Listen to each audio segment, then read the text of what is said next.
What is going on, everybody? I am back today to talk about a film that was released actually in 2009, but it is prevalent this week because select theaters throughout the United States are getting a re-release from Laika Studios, where they're putting this back out in theaters with some, I believe, never before seen footage. And unfortunately, there aren't any screenings that I've seen that are near me, but I really love this movie a lot and wanted an excuse to talk about it in any way, shape, or form. And so the film I'm going to be talking about today is Coraline. Coraline is directed by Henry Selick. When Coraline moves to an old house, she feels bored and neglected by her parents. She finds a hidden door with a bricked up passage. During the night, she crosses the passage and finds a parallel world where everybody has buttons instead of eyes, with caring parents and all her dreams coming true. When Other Mother invites Coraline to stay in her world forever, the girl refuses and finds that the alternate reality where she is trapped is only a trick to lure her. So, as I said, I am a big fan of this movie. After revisiting it this week,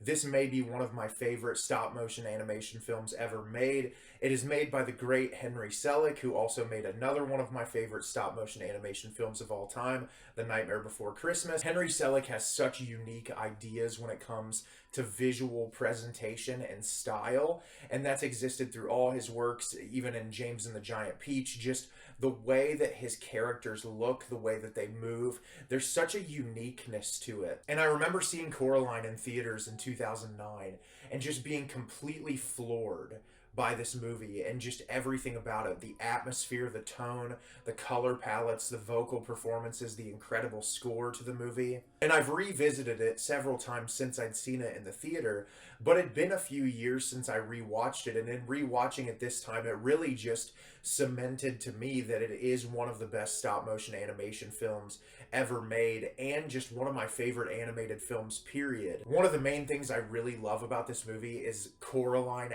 as a character, because I feel like in so many movies, when you're introduced to the lead character of the kid, they have like a sad backstory, or they're like the really good kid, or something that you're attaching yourself onto, so you're like, okay, this is why I care about this character. It'll have more of an emotional weight towards the end. But what I like about the way Henry Selick presents Coraline as a character is that she's just a kid. She doesn't have a tragic backstory. Her parents moved her into this apartment complex because they had to move for their line of work. Her parents are kind of terrible. They don't really pay very much attention to her. They're so caught up in their own lives. They work for this garden magazine, and every time she tries to get their attention, they're like, oh, go do something else. Go be by yourself. And she tries to find ways to keep herself entertained, but she's kind of just irritated with the world and the fact that she had to leave all of her friends behind and move to this completely new place that she's completely unfamiliar with. And she's introduced to all these people that live in this apartment complex. You have the two sister actresses that live in the basement. You have the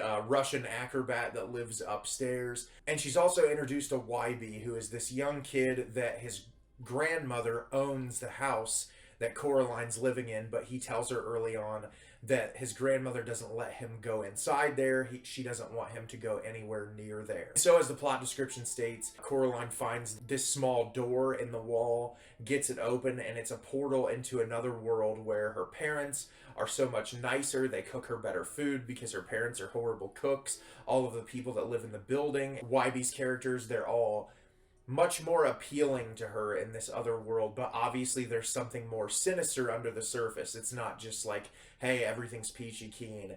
And that's what I really like about this movie, is that obviously, you know, this thing's been out since 2009. So if you're familiar with the artwork or anything about the movie, you know what the twist is, you know the sinister undertones that the movie is providing. But what I like is the way that Henry Selick gets us there, because I feel like the movie starts off very like ethereal and dreamy, like just in the way, like the color palettes in the house are pretty bland and gray, but it's almost a very comforting film to watch at the beginning of the movie, despite having somber undertones. And I think even when you're first introduced to Other Mother and Other Father, as off-putting as it is, and you're like, oh, this probably isn't normal, there's something about it that's just so inviting, and that I feel like it takes a very specific type of director to convey that emotion. And I just felt completely drawn in and immersed into this world, especially with the accompanying score that I think is really unique There's a lot of numbers that are just like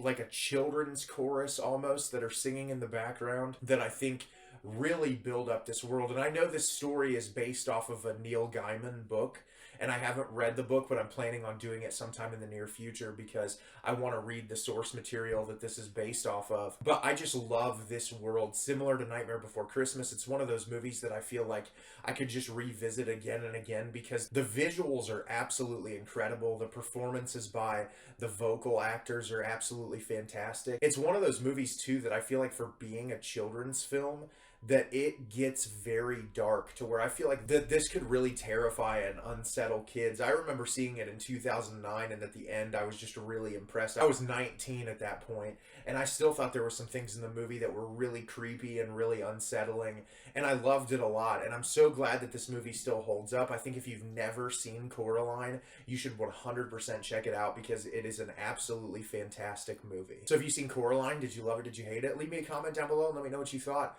I thought this movie was absolutely fantastic. I love it more every time I revisit it, and I'm already ready to rewatch it again. As always, if you can like the video and subscribe to the channel, it helps me out a lot and lets me know the type of content you're looking for. I'm always putting out new material and look forward to getting more out for you in the near future. And as always, everyone, thank you so much for watching and have a great rest of your day.